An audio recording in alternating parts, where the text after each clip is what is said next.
Partia Demokratike Vlorës ka nderuar Ismail Qemalin në kuadër të 107 vjetorit të ndarjes nga jeta e tij. Deputeti Bujar Leskaj, së bashku me anëtarë të kryesisë së Partisë Demokratike Vlorë dhe qytetar vlonjat, zhvilluan omazhe në varin monumental të Atit të Kombit dhe vendosën kurora me lule pranë varit monumental të Atit të Kombit në qytetin e Vlorës. Deputeti Bujar Leskaj tha se Ismail Qemali ka qenë, është dhe do të mbetet një personalitet i padiskutueshëm i rilindjes kombëtare. Ai ishte dhe mbetet një figurë e rrallë e kombit shqiptar, që finalizoi përpjekjet shekullore dhe luftrat e shqiptarëve për liri dhe pavarësi,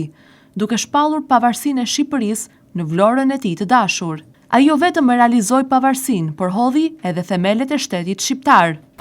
Kanë kaluar 107 vite, nga 24 janari i vitit 1919, kur Ismail Qemal Vlora, Ati i kombit shqiptar, themeluesi i shtetit, babai i pavarësisë, kaloi në përjetësim dhe një herë azi yri në panteonin e lavdisë shqiptare, yri në altarin e patjetërsueshëm të themeluesve të shtetit, të heronjve të shtetit shqiptar. Ismail Qemal Vlora ka qenë, është dhe do të mbetet personaliteti i padiskutueshëm i rilindjes kombëtare shqiptare, personaliteti më i lartë politik i kësaj rilindje, personalitet politik, shtetar i lartë, që finalizoi të gjitha luftrat dhe përpjekjet e shqiptarëve për pavarësi, duke shpallur në Vlorën e tij të shtrenjtë pavarësinë e Shqipërisë në 28 nëntor 1912.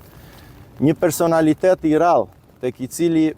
gërshetoheshin një njeriu,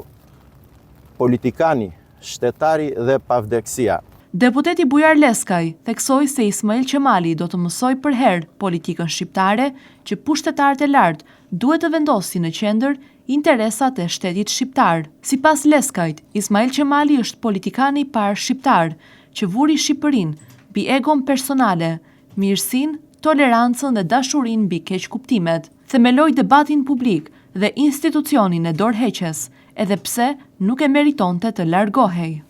Ismail Qemal Vlora na mëson dhe sot dhe do mësoj për herë politikën shqiptare, që pushtetarët mbi të gjitha dhe në veçanti pushtetarët e lartë mbi të gjitha duhet të vendosin interesat e Shqipërisë, interesat e kombit shqiptar. Ismail Qemali gjithmonë është ngritur mbi ato interesat me meskine të vogla të njerëzve të bashkëkohësve të tij, dhe si një diplomat dhe shtetar i rrallë, jo vetëm realizoi pavarësinë, jo vetëm themeloi shtetin shqiptar, udhëhoqi qeverinë shqiptare prej më se 14 muajsh, po mësoi shqiptarëve një herë azi dhe inkurajoi debatin publik dhe themeloi institucionin e dorëheqjes në një kohë kur nuk duhej të dorëhiqej. Sipas Leskajt, Ismail Qemali mbetet protagonisti kryesor i përpjekjeve kolosale politike dhe diplomatike në Kancelaritë e Europës për të siguruar mbështetje ndërkombëtare për shpalljen e pavarësisë së Shqipërisë. Ai kaloi në përjetësi për të hyrë e qëndruar përgjithmonë në altarin e pavdekshmërisë së kujtesës sonë kombëtare, si personaliteti më i shquar, shtetëror, diplomatik dhe shoqëror i lëvizjes kombëtare shqiptare. Ismail Qemali mbetet një figurë e dashur, një figurë në cilën brezat që vinë do të vijojnë këtë përullje, këtë veneracion që ne tregojmë,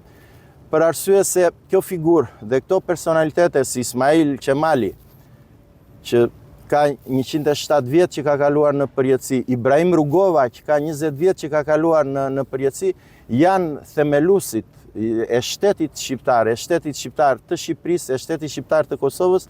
janë nga ato pesha dhe guret të rënda të themelit të kombit shqiptar.